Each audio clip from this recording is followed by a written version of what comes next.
சாப்பிடுறதுக்கு எடுப்பாங்க அந்த காசை. முதல் பலன் கர்த்தருக்கு சரியாக பின்பற்றுகிறவர்கள். ஏன்னா 2 பேரும் பட்ட மரம், 2 பட்ட மரங்களை ஒன்று சேர்த்து கனி கொடுக்கும்படி கர்த்தர் மாற்றினார். அவர் அதிசயமான தேவன், ஏற்ற துணையை அவர் கொடுக்கிறவர். ஒரு காலகட்டங்கள் தாண்டியது. சிஸ்டரை பேரை சொல்லி கூப்பிட்டார்.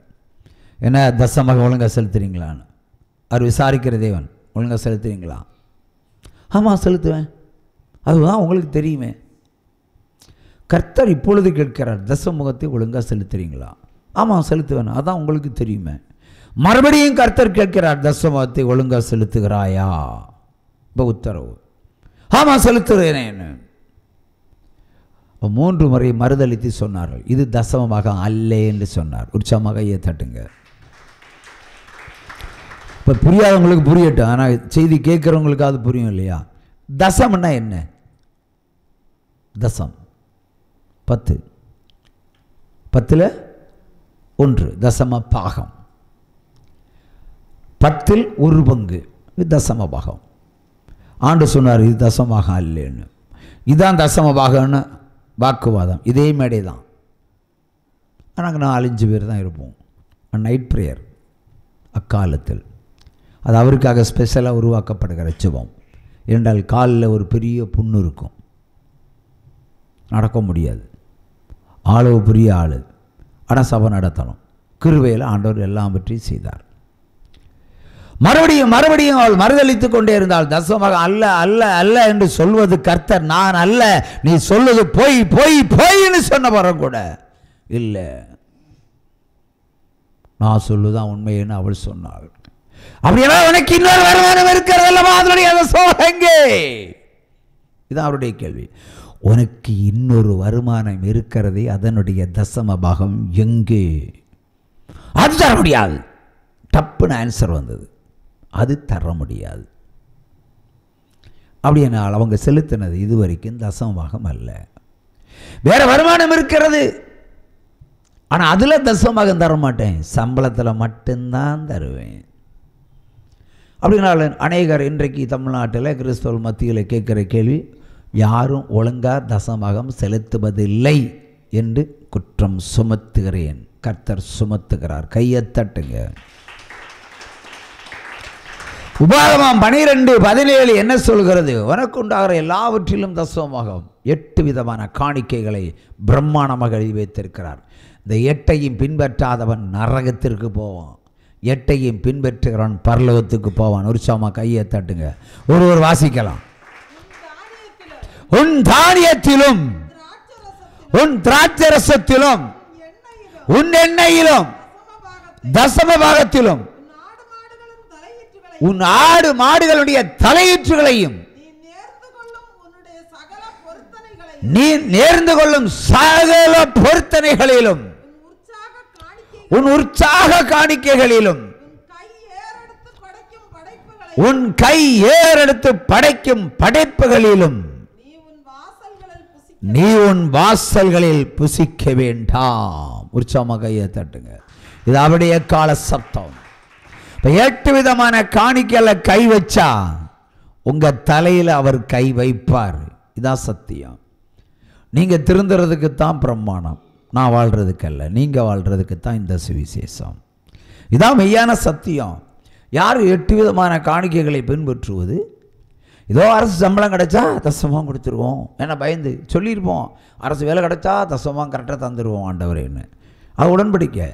இப்போ தசமாக என்பது பிரமாணம், அது எழுதி வைக்கப்பட்ட பிரமாணம், அதை நீங்கள் பின்பற்றித்தான் ஆக வேண்டும். தசமபாகத்தை தருவேன் தருவேன் தருவேன்னு சொல்லுவதே நீங்கள் பெரிய குற்றவாளிகள் தான். தசமாகம் பிரமாணம், அதையே தர்றேன் தர்றேன் தர்றேன்னு ஆண்டவர்கிட்ட சொல்கிறீங்க. நான் கட்டாயம் தசமகம் தருவேன் ஆண்டவரேன்னு. யாக்கோபு இப்படிதான் சொல்லி ஏமாத்தினான். ஒத்த பிள்ளை அடிச்சே தூக்குனார் ஆண்டவர். அது தசமபாகத்தை தருவேன், இன்னொரு பொருத்தனை பண்ணாதீங்க, தப்பு. கர்த்தருக்கு காணிக்கை தருவேன்னு சொல்லாதீங்க, தப்பு. தோணுச்சுன்னா கொடுங்க, இல்லைன்னா பொத்திக்கிட்டு உட்காருங்க. ஆனால் தசமபாகத்தை பின்பற்ற வேண்டியது ஒவ்வொரு கிறிஸ்தவனுடைய கடமை. பஞ்சாயத்துக்கு வரி கட்டுறீங்க, ஈபிக்கு வரி கட்டுறீங்க இல்லையா? தண்ணீருக்கு வரி கட்டுறீங்க. லேண்டுக்கு, நீங்கள் வாங்குகிற லேண்டுக்கு வரி கட்டுறீங்க, நீங்கள் கட்டின வீட்டுக்கு வரி கட்டுறீங்க. உங்களை சுவாசிப்பதற்கு காற்றை தந்திருக்கிறார், குடிப்பதற்கு தண்ணியை தந்திருக்கிறார், சுகத்தை தந்திருக்கிறார், சமாதானம் தந்திருக்கிறார். ஆபத்து வரும்போதெல்லாம் தப்பு வைத்து காப்பாற்றி கூட்டிகிட்டு போகிறாரு. நோய் நொடிகள் எல்லாம் காப்பாற்றுறாரு. அவருக்கு என்ன செஞ்சீங்க இன்னும் கேட்டால் யூ ஆர் ஜீரோ. ஹீரோ ஆக முடியாது. கணக்கு பார்த்து கர்த்தருக்கு கொடுங்க. ஹல்லேலூயா. இல்லைன்னா எங்கே குறை இருக்கோ அது 1/5 சேர்த்தே கொடுத்துருங்க. உற்சாகமாக கையை தட்டுங்க. லேவியராகம கடைசி அதிகாரத்தில் 3 வசனத்தை வாசிப்போம். இந்த தெய்வம் நம்ம தெய்வம் நல்ல தெய்வம், நவாரியம் நடத்திடுவார். இந்த தெய்வம் நம்ம தெய்வம் நல்ல தெய்வம், மரணவாரியம் நடத்திடுவார். எத்தனையோ இடர் சூழ்ந்தாலோ அத்தனையோ தங்க பலன் தருவார். அந்தி சந்தி மதியான வேளையிலும் நான் முந்தி வந்து கர்த்தரை ஸ்தோத்தரிப்பேன். ஆமென். தேசத்திலே நிலத்தின் வித்திலும் விருட்சங்களின் கனிகளிலும் தசமபாகமெல்லாம் கர்த்தருக்குரியது. அது கர்த்தருக்கு பரிசுத்தமானது. ஒருவன் தன் தசமபாகத்திலே எவ்வளவாவது மீட்டுக்கொள்ள மனதா உடையவனாக இருந்தால் அதனுடன் 5/1 கூட்டி கொடுக்க கடவன். கோலின் கீழ்ப்பட்ட ஆடு மாடுகளிலே 10/1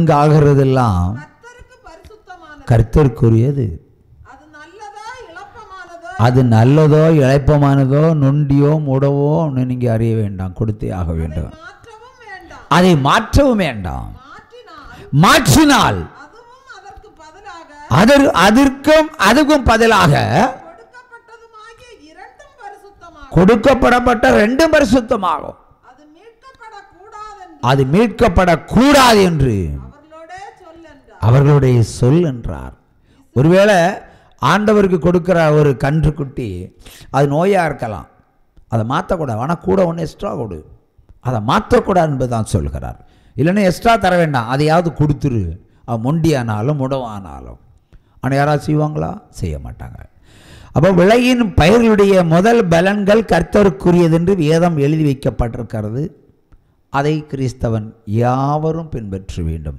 அப்போதான் உங்கள் வீடுகளில் சுகமும் சமாதானம் சந்தோஷம் தங்கும். இல்லை என்றால் பஞ்சமும் தரித்திரமும் சாபமும் சர்ப்பமும் விக்கிரமும் மந்திரங்களும் வந்து தங்கும். உற்சாகமாக கையை தட்டலாம். அப்படியே நீதிமொழிகள் 3ஆம் அதிகாரம் 9-10 வாசிப்போம். நீதிமொழிகள் உன் பொருளாலும் உன் எல்லா விளைவின் முதல் பலனாலும் கர்த்தரை கனம் பண்ணு. அப்பொழுது உன் களஞ்சியங்கள் பூரணமாய் நிரம்பும். உன் ஆலைகளில் திராட்சரசம் புரண்டு ஓடும். கையை தட்டுங்களேன். முதல் பலனை கொண்டு கர்த்தரை கனப்படுத்து. நம்ம கையை கொண்டு கையை தட்டுவோம் இல்லையா? கையை கொண்டு கையை தட்டி கனப்படுத்துவோம். ஆனால் அவர் என்ன சொல்றாரு? உன்னுடைய தொழில் ஸ்தாபனங்கள் இருக்கிற, உன்னுடைய வருவாயில் இருக்கிற முதல் பலனை கொண்டு கர்த்தரை கனப்படுத்து. அதில் நீ சாப்பிடவும் கூடாது, கோற்றும் அடிக்கக்கூடாது. நம்ம என்ன பண்ணுவோம்? முதல் பலனை நம்ம எடுத்துருவோம், கர்த்தருக்கு பிச்சை போடுவோம். இதென்ன சத்தியம்? ஒரு சும்மா கையை தட்டலாமா? ஆக வேத வசனத்துக்கு எச்சரிக்கையா இருங்க. தொடங்கி வச்சது நீங்கள், நான் தொடங்கலை. சரியா? முடிக்கிறது என் வேலை. இனி வேறு டவுட் இருந்தால் கேளுங்க. அதான் சமூகத்தில் இந்த சபையில் ஒரு சகோதரி இருந்தாங்க. வேலை பார்த்து கொண்டு இருக்கும்போது தசமத்தை கொண்டு வந்தாங்க. வேலை பார்த்து கொண்டு இருக்கும்போது பைபிள் ரெண்டு எடுத்து அந்த காணிக்கையை இங்கே படைக்கும்போது சில்லற காசு வரைக்கும் உருண்டு போச்சு. என்ன சில்லறையெல்லாம் கொண்டு வரேன்னு கேட்டேன். அது தசம பாகம் கரெக்டாக வச்சுருக்கிறேன்னு. அதான் வார்த்தை. வாய் தவறி கூட பொய் சொல்லக்கூடாது. நீங்கள் கர்த்தருடைய காரியத்தில் ரொம்ப ஜாக்கிரதையாக இருக்க வேண்டும். நான் கரெக்டாக காணிக்க தசமம் வச்சுருக்கிறேன்னு. இப்போ நான் நினச்சேன், அம்மா சில்லறையெல்லாம் வச்சுருக்கல, அப்போ கரெக்டாக கணக்கு பார்த்து தான் கொண்டு வச்சுருக்கா போல் இருக்குது.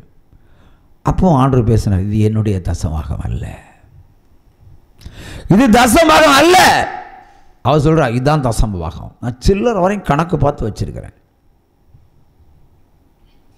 ஒரு டீச்சர் தான் அதுவும்.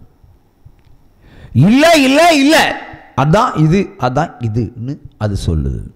கர்த்தர் சொன்னார், ஒன்று நான் சொல்லணும், பொய் சொல்லணும், இல்லை நீ பொய் சொல்லணும். கர்த்தர் பொய் சொல்லுவாரா? நீ பொய் சொல்கிறாய். இது என்னுடைய காசு அல்ல, நீ கடன் வாங்கி கொண்டு வந்த தசமபாகம் இது. கையை தட்டுங்க. அதுக்காக எந்த தசமபாகங்க? சம்பளம் ஏடிஎம்ல உருவுறிய அதுல தசமபாகம். நீ கணக்கு சரியா கொடுத்துருக்கிற, ஓகே, ஆனா கடன் வாங்கி கொண்டுங்க படைச்சிருக்கிற, அவ என்னுடைய தசமாக எங்க? இது காணிக்கை லிஸ்ட். நீ தசமகம் செலுத்தப்படவில்லை. நீ உழைத்த பலன் அதுல தசமகத்தை கொடுக்கணும்.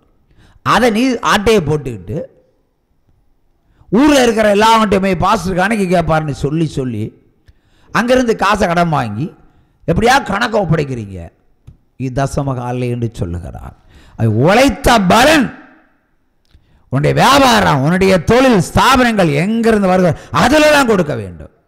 அதை நீ செலவு பண்ணிட்டு பக்கத்து வீட்டில் கடன் வாங்கி கொண்டு வச்சா ஒரு வாரம் தாண்டி அந்த காசை கொடுக்க முடியாது.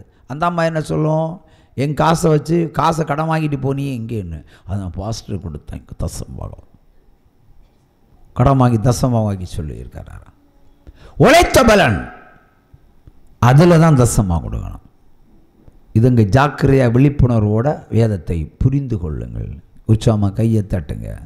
ஹல்லேலூயா, ஹல்லேலூயா. ஆகவே நம்முடைய உழைப்பின் பலன் நம்முடைய வியாபார ஸ்தலங்களில் வரும், அதில் தான் கொடுக்க வேண்டும், மாற்றக்கூடாது, சேஞ்ச் பண்ணக்கூடாது. இங்கே என்ன சொல்லியிருக்காரு? முதல் என்னுடைய பலன் அது ஈனமுள்ளதாக இருந்தாலும் மொட்டமாக இருந்தாலும் அப்படியே தந்துரு, மாற்றிடாத. ஏடிஎம்ல கிழிஞ்ச நட்டு வந்தால் அப்படியே ஒப்படைச்சிரு, அதை கூட மாற்றிடாத. இதுதான் வேத வசனம். இதை யாராவது கரெக்டாக பின்பற்ற முடியுமா? முடியாது. உற்சாகமாக கையை தட்டலாம். ஆக ஒவ்வொரு மனிதனுடைய வீடுகளில் இன்றைக்கு ஏற்படுகிற பஞ்சத்துக்கு காரணமே தசமபாகத்தினுடைய குறைச்சலும் அதனுடைய முறைகேடுகளும். வேதம் என்ன சொல்கிறது? இடதுபுறதும் வலதுபுறம் நீ பலுகி பெருகுவாய், அப்படிதானே சொல்லியிருக்காரு. எங்க பெருகி இருக்கிறோம்? இடதுபுறம் பார்த்தா கடன், வலதுபுறம் பார்த்தா கடன், முன்பக்கம் கடன், பின்பக்கம் கடன், தலைக்கு வேலையும் கடன். ஏன் வருகிறன்னு சொன்னால் இந்த தசமபாகத்தில் குறை இருக்கிறபடியினால தான் கொள்ளை நோய்களையும் பேய்களையும் ஆண்டவர் உங்களுக்குள் அனுப்பி வைக்கிறார் என்பதுதான் சத்தியம். உற்சாகமாக கையத்தட்டு. எதுல என்றைக்கு இதுல திருந்துகிறீர்களோ அப்போதான் அவர் உங்களுக்கு சமாதானத்தை தருவார். இல்லை என்றால் இருக்கிற சமாதானத்தையும் பிடுங்கி போடுவார். இயேசு சொன்னார், நான் உங்களுக்கு சமாதானம் தருவேன்னு சொன்னேன்னா இருக்கிற சமாதானத்தையும் பிடுங்கி எறிவேன்னு தானே சொல்லியிருக்கிறேன். இயேசு தானே சொன்னார். அதான் என்னுடைய வீடுகளில் சமாதானம் இல்லை. வீடை கட்டுவார்கள், தசமம் கொடுப்பாங்களா? கொடுக்க மாட்டாங்க. ஒரு தொழில 10 லட்சத்தை முதலீடு செய்வார்கள், தசமம் கொடுத்துட்டு பண்ணுவாங்களா? கொடுக்க மாட்டாங்க. ஆனால் மந்திரவாதி கொடுப்பாங்க, குறியேக்க கொடுப்பாங்க, கமிஷன் கொடுப்பாங்க, பேங்க் லோனுக்கு கமிஷன் கொடுப்பாங்க, எல்லாம் நடக்கும். ஆனால் கர்த்தருக்கு, ஆண்டவர் இந்த வியாபாரத்தை நீ நடத்தி தாரணும். அவர் சொல்லுவார், நீ விதைத்தால் முள்ளும் குறுக்கும் அறுப்பாய். காயனுக்கு சொன்னதை ஆதாமுக்கு சொன்னதை நினைவுபடுத்துவார். அவை குறைகள் இங்கே தான். உற்சாகமாக கையை தட்டலாம். அல்லேலூயா. மறுபடியும் ஒரு சாட்சியை நினைவுபடுத்துகிறார்.